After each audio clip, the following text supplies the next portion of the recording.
por ejemplo, dice, y así hasta que te mueres. ¿Vosotros para cuándo? Inevitables en bodas y bautizos, ¿no? O sea, ¿cuándo vais a casaros y tal? Además de un matrimonio sin hijos, es como un jardín sin flores. O sea, son típicas frases como muy caducadas, ¿no? Pues cojonudo, arremos todos y a devolverla. Como hace Pepe Colopi, no sé qué, a qué se refiere. Dice, bueno, ¿y vosotros para cuándo? Están en el tanatorio ahí, que se ha muerto alguien y dice, bueno, pero vosotros para cuándo morís, ¿no? O sea, siempre hace esta sátira. Por ejemplo, hace muchas sátiras sobre los periodistas que son muy fanáticos o son muy fans de la Casa Real, ¿no? Que siguen al tanto las noticias de la Casa Real, de los reyes, los príncipes, ¿no? Que dicen frases típica, dice, los príncipes departieron animada y distintamente intercambiando miradas de complicidad. O sea, es así como, es las típicas frases que aparecen en los programas del Corazón, de la Prensa Rosa, ¿no? Los telediarios, esta zona blanco, ¿no? Que a pesar de la climatología adversa, hoy la madrileña Puerta del Sol, ese marco incomparable, recibió al club de la ciudad del Turia, el olor de multitudes. No, el olor de multitudes, no, o sea, es como que es frases hechas, ¿no? Que ya suenan ya a desgastar. Y bueno, esto, el jueves, con su sátira, pues a pesar de que hay libertad de prensa, pues ha sufrido varias censuras por portadas. Esta fue la más famosa, los actuales reyes y tal, con el temita, ¿no? Por una noticia de que daban dinero me parece que era en la época de Zapatero, por si tenías tantos niños, pues te dan una ayuda económica y tal. Entonces pues dice, pues vamos a tener un niño, ¿no? Que estaban también en esa época de si tenían o no tenían niños. Y la Casa Real pues se les denunció, ¿no? Por este uso, ¿no? Por ataque a la dignidad de la Casa Real, no sé qué. Y entonces pues rectificaron la portada, ¿no? En esta cosa de las flores y las abejitas, ¿no? La han censurado varias veces, pero llegó un punto en el que, como pasó con Bruguera, pues llegaban a autocensurarse, ¿no? Porque como temían el que desde la Casa Real ese hecho de que le pudieran censurar, pues hicieron esta portada, que fue cuando el rey ya abdicó y sucedió el trono a Felipe VI. Y claro, desde la misma editorial, que era RBA, pues dijeron, oye, mira, esta portada no, porque no vaya a ser que en este momento un poco delicado de cambio de rey, pues nos vayan a hacer algo, ¿no? Y entonces pues la cambiaron por esta, pero muchos dibujantes se enfadaron, muchos de ellos protestaron ante ello. Y directamente, incluso me parece el mismo director de la revista en aquel momento, pues se marcharon de la revista. Eran como casi 10 dibujantes, o sea que muchos de ellos, y entre todos hicieron un número especial que se llamó Orgullo y Satisfacción, que es la típica frase que dice el rey en el mensaje de Navidad.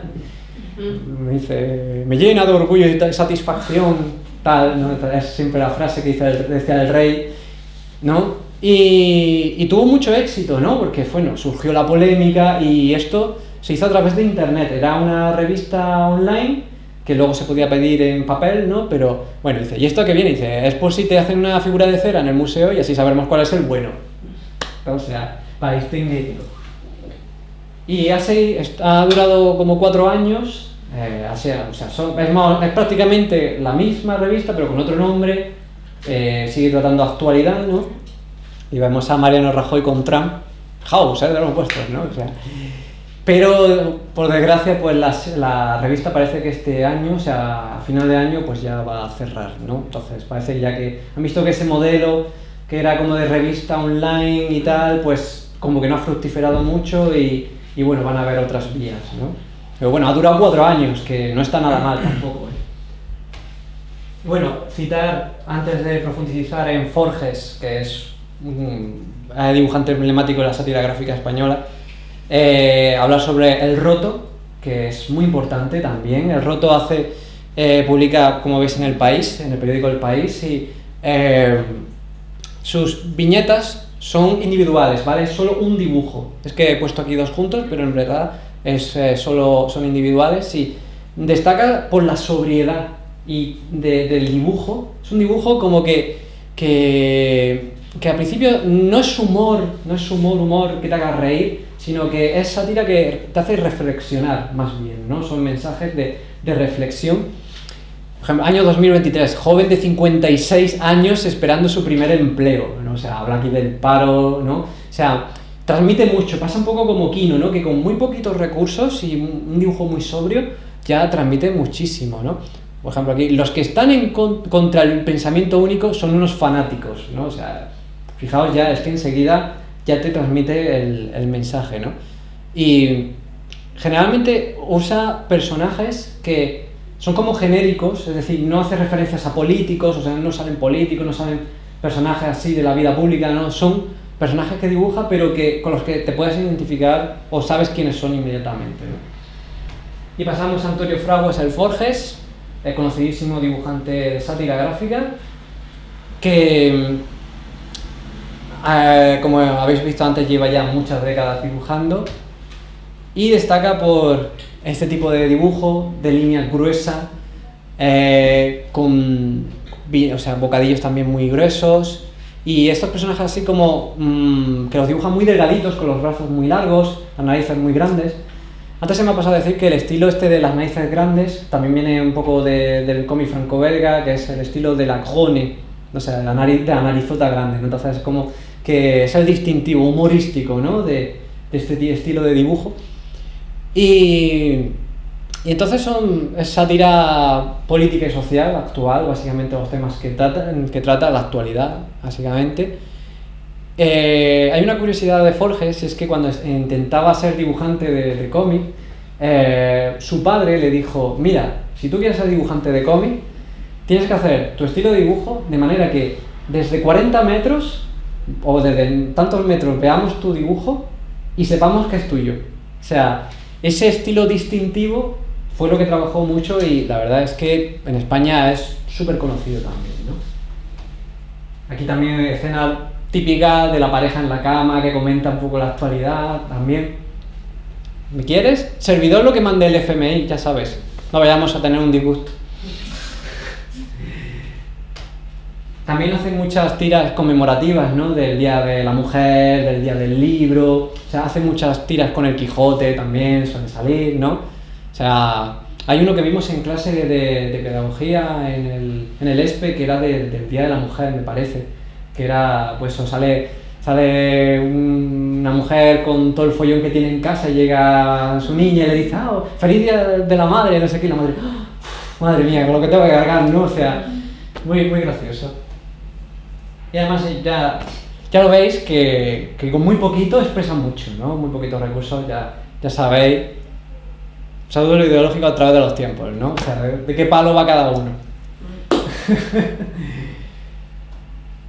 Y saltamos al bloque del cómic adulto de España también, sobre todo a finales de los 70, principios de la década de los 80, que bueno, pues se muere Franco, llega el rey Juan Carlos, llega ya lo que es vuelta a los partidos políticos y la democracia, la transición política, y también surge en Madrid la famosa movida, ¿no? La movida madrileña, con personajes como Pedro Almodóvar aquí transmitiéndose, personajes como Alaska. Aquí tenemos a Radio Futura también, o sea, una explosión cultural y musical enorme en Madrid. Pero generalmente, curiosamente, el cómic, donde tuvo su movida, fue en Barcelona, con revistas como El Víbora, sobre todo. También estaba El Cairo, que creo que se publicaba en Madrid, y la revista Madrid, que esta, pues... esto me parece que la subvencionaba el Ayuntamiento de Madrid mismo, que recibió críticas por Alianza Popular, por entonces Partido Popular, ¿no? Que bueno, decían que publicaban cosas pornográficas y no sé qué, y cómo era posible que el Ayuntamiento de Madrid subvencionara una publicación así, no sé qué, en fin, chorradas. Pero destacamos sobre todo estas dos. El Víbora, aquí vemos estos. La familia, si antes hemos visto la familia Bruguera, esta es la familia del Víbora. Era cómic macarra, sexo, rock and roll y drogas. tal cual, ¿no? O sea, se nota ya... Básicamente la premisa del Víbora era tomar los cómics de Bruguera, esos cómics de parodia, humor, un poco sátira, y juntarlos con el cómics underground norteamericano, que en la década de los 60 estuvo en boga, el cómic de la contracultura estadounidense, con autores como Robert Crumb, que es importantísimo Robert Crumb. Ahora, estos que son los tres idiotas, o sea, estos personajes prototípicos de ¿cómo se llamaba esto? De la generación beatnik y de los hippies, ¿no? De la década de los 50 y 60, ¿no? Y esto influyó muchísimo. Uno de los dibujantes de la revista El Víbora, Max, decía que Crumb para él es Dios, básicamente, ¿no? Porque, o sea, le influyó muchísimo, ¿no? Ese tipo de cómic adulto, con sexo y tal, o sea, esa libertad sexual, ¿no? Que pues llamó muchísimo la atención, ¿no? Ese tipo de cómic irreverente. Y la revista El Víbora, al principio, se publicó a finales de los 70, pero no fue hasta el 81, con el golpe de estado de Tejero, que, bueno, para los franceses que no ¿conocéis esto del golpe? ¿Suena? Vale, pues esto fue un guardia civil que llegó al Congreso de los Diputados, al gobierno, y tomó el Congreso con otros militares y guardias civiles, y entonces los tuvo encerrados allí durante una noche, hasta que, bueno, el rey pues intervino y al final pues fue frustrado ese golpe de estado, ¿no? Y entonces los del Víbora, bueno, en esa situación la gente que venía de una dictadura, de pronto parece que se va a llegar a una democracia, pero irrumpe este golpe, pues tiene miedo de volver otra vez a la dictadura o una guerra civil, ¿no? Y hay un pánico generalizado ese día, y estos autores en ese momento, en vez de decir, ¿qué hacemos? ¿Nos escondemos? ¿Nos vamos de España? ¿O qué hacemos? Pues dicen, no, vamos a aprovechar y vamos a dibujar un cómic que muestre esto, vamos a criticar el golpe, y si nos pillan, y si no, nos arriesgamos y vamos a ver lo que sale. Y entonces, pues, al tratar el golpe, pues salieron a la palestra como diciendo, oh Dios mío, esto han puesto lo del golpe, o sea, están expresándose contra el golpe, están hablando como del golpe, ¿no? Entonces, pues, como que ahí los puso en primera línea, ¿no? Y bueno, pues, de autores de esta revista, destacar el caso de Max, con sus personajes Gustavo y Peter Punk, ¿no? Que son personajes como macarras, personajes marginales, poco como anarquistas en este caso, ¿no? Un estilo de dibujo como sencillo, pero pues con personajes es un cómic adulto, o sea, esto para niños ni en broma, ¿no? Entonces toma esa inspiración que he dicho antes, pero la lleva a ese público. Luego Peter Punk también tiene influencias de Disney, ¿no? Pero las lleva a su estilo, ¿no? Lo que quiere contar. También destaca Miguel Gallardo con su personaje de Makoki, lo tenemos aquí, pues, y este personaje del niñato, que también lo publicaba El Víbora, ¿no? Que, pues, si os fijáis, es que no es muy diferente a lo que se publicaba en Bruguera, pero el tono es diferente, o sea, ya veis que las temáticas. De hecho, Miguel Gallardo hizo una parodia de un típico cómic de la época así como de la dictadura, ¿no? Que resalzaba los valores de la dictadura, ¿no? Y, o sea, que ya en esa época ya se mofa de muchos modelos. Acordaos de Max y Miguel Gallardo, porque luego voy a hablar de ellos, de lo que están haciendo ahora y cómo han cambiado los tiempos, ¿no? Este es... ¿cómo se me ha olvidado? Mariscal, que hizo estos cómics. Y claro, yo cuando vi se llaman los Garriris o algo así. Y claro, cuando se nota influencia Disney ahí también, ¿no? Este parece como los villanos de Picsou, de Pato Aventuras, ¿no? Del tío Gilito. Y cuando vi estos cómics digo, ¿de qué me suena este dibujante, no? Y claro, cuando busqué información de él vi que, claro, había diseñado a la mascota oficial, el COVID, de los Juegos Olímpicos de Barcelona. Y este hombre, aparte de diseñador, ha hecho diseño de muebles, de obras de arte, participó, bueno, hizo junto con Trueba la película de Chico y Rita, no sé si la conocéis, en su estudio. En fin, que es multidisciplinar este autor, ¿no? Muy importante también. Y luego, destacar la revista Cairo, que me da pena que Ángel no esté aquí, porque como es valenciano, estos autores representan la escuela valenciana, que son Daniel Torres, que al contrario de que el Víbora, que se inspiraba en el underground de Estados Unidos, no ese cómic contracultural, esto sigue la línea del cómic franco-belga y sobre todo del del autor de Tintín, ¿no? Que son personajes como burgueses que exploran, van de viaje a sitios exóticos y tal, ¿no? Entonces, pues estos cómics son así, los cómics de Daniel Torres. A mí me encanta este estilo, con un trazo súper limpio. Ese es el estilo de la línea clara, se llama así. Igual Max también utiliza este estilo, ¿no? Pero sobre todo estos autores lo llevan a un máximo exponente, ¿no? Y aquí tenemos a Mike Beltrán, valenciano también, con sus series Cleopatra, que es esta, y Marco Antonio, su hijo, también, que hizo una serie infantil con el niño. Y como esto, por ejemplo, es un tributo al Loto Azul de Tintín, ¿no? O sea, se nota muchísimo el tipo de personajes, o sea, encajan en ese estilo. A mí me parece súper bonito, súper colorido, con un trazo muy bonito, muy limpio. Y en medio de todo esto está Carlos Jiménez, que es un autor que es un poco inclasificable en esta época, ¿no? Porque digamos que está apegado a la sátira gráfica, porque por ejemplo publica en revistas como El Papus, que sufrió un atentado de una bomba, por ejemplo, donde por suerte solo falleció el conserje del edificio, pero igualmente reventó toda la editorial, o sea, toda la oficina editorial, así que bueno, tuvieron que causar la revista, una bomba de un grupo de extrema derecha. Y entonces se posiciona un poco en la sátira gráfica, pero al contrario que otros autores de su época, él tomó como autoconciencia de su voz como autor, ¿no? En vez de decir, bueno, voy a hacer un cómic sobre la situación política o sobre tal tipo de personajes, él lo llevó a la voz del autor, ¿no? Entonces, pues hizo cómic autobiográfico, ¿no? Que contaba su vida. Y obras como Paracuellos, que esto es ya la antesala de la novela gráfica, lo que se llama hoy en día la novela gráfica.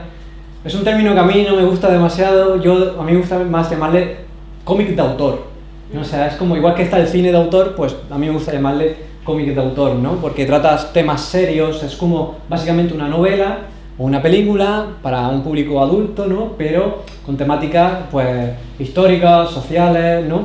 Entonces, aquí en Paracuellos, Carlos Jiménez trataba su infancia, que la pasó en un orfanato, porque se quedó huérfano durante la Guerra Civil Española, y cómo vivió en estos orfanatos, pues llevados o por gente de la falange franquista o por gente de curas o religiosos que eran como muy autoritarios con los niños, ¿no?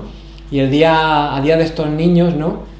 Un estilo muy, muy único de este dibujante, con un trazo también muy limpio, sencillito, pero que transmite mucho, ojos muy grandes, si os fijáis, los niños con esas orejotas también muy distintivos, con el pelo muy corto, el típico personaje, pues, como pues, franquista, así, con el bigote muy repeinado, con la gomina también.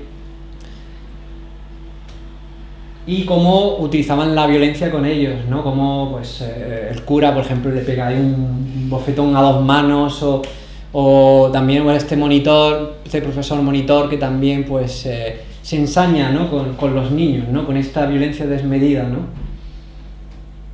Y también tiene cómics sobre la Guerra Civil Española. Hay uno que se llama 36-39, años de la Guerra Civil, no sé qué. A ver si podéis buscar el título. Esto en Wikipedia vienen todos los títulos, ¿vale? O sea, que trata pues la violencia también desatada en la guerra civil entre ambos bandos, el fascista y el republicano, ¿no? Por ejemplo, estos personajes son fascistas que van a ejecutar a este señor porque sí, porque no le cae bien directamente, se lo llevan ahí a un descampado y está el cura de fondo. Esto me recuerda mucho a los grabados de Goya que vimos en clase, cuando iban a ejecutar, cuando iban a ahorcar a alguien y salía el cura como haciéndole la extrema unción y tal, antes de que lo ejecutaran, ¿no? Pues igual, ¿no?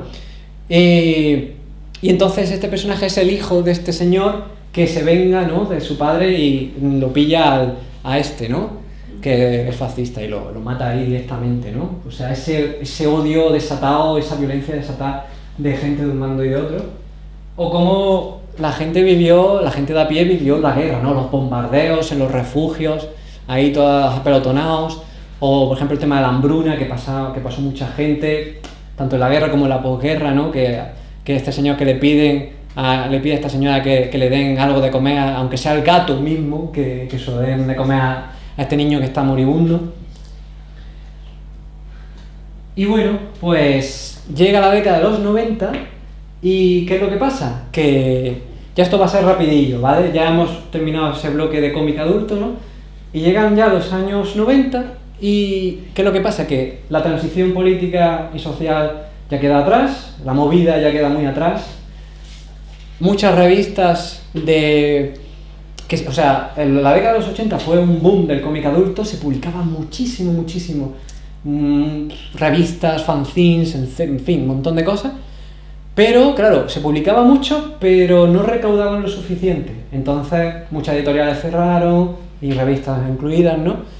También surgieron muchas cadenas de televisión, sobre todo a nivel autonómico, de regiones, o sea, de comunidades autónomas, ¿no? Y otras televisiones privadas. También dio la casualidad que coincidió con el boom del manga y el anime en España, que llegó con Bola de Dragón, Oliver y Benji, en fin, todas estas series que conocemos allí, que claro, mostraban una filosofía y un tipo de historias radicalmente diferentes a las que se habían hecho hasta ese momento, pero que fueron muy acogidas por el público infantil, juvenil sobre todo. Y también la llegada de las videoconsolas, ¿no? Que a nivel masivo, ¿no? De Nintendo, de Sega, de Sony con la PlayStation también, ¿no?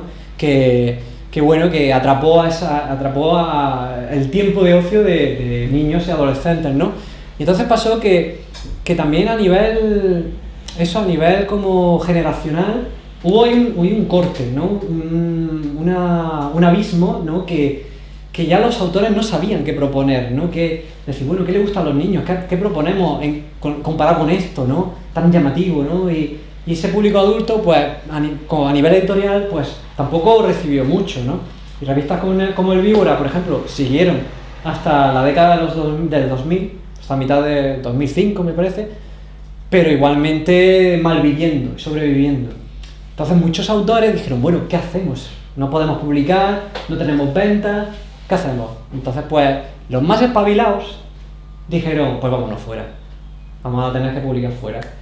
Y en este caso tenemos a Max, que en comparación al resto de muchos dibujantes del Víbora que decían, es que ya los chavales ya no leen cómics, es que llegó el manga y ya nos quitó todo el chiringuito. O sea, en vez de buscar excusas baratas, él tenía la suerte de que sabía inglés y se puso en contacto con otros autores extranjeros para seguir desarrollando su arte, buscar otras vías, y se pasó de hacer cómic como muy macarra, era humor, pero pues con temática de macarra. Hemos visto a punkis, hemos visto anarquistas, hemos visto porretas, ¿no? Como se llamaba coloquialmente. Pasó a hacer cómic como de corte surrealista. O sea, fijaos qué diferencia tan grande, ¿no? Y con Bardien el surrealista ganó el Premio Nacional de Cómic en España, fue el primer premio nacional, si no me equivoco.